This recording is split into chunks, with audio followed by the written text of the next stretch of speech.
How to turn off video autoplay on Twitch. Hello everyone, welcome to another tutorial. In this tutorial, I'll show you how we can turn off video autoplay on Twitch. So how do you go about it? The first step is to launch the Twitch app on your mobile device, just like I've done here. Then move to the bottom right corner of the screen and tap on your profile icon.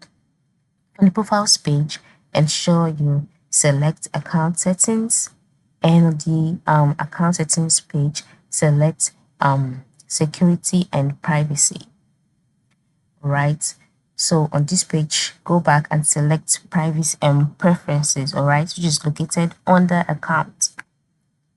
So by selecting preferences, you will see different options like the app theme. You can see continue playing audio in the background. Then you can see video auto playing. So to turn this off, click on the box below and then select never.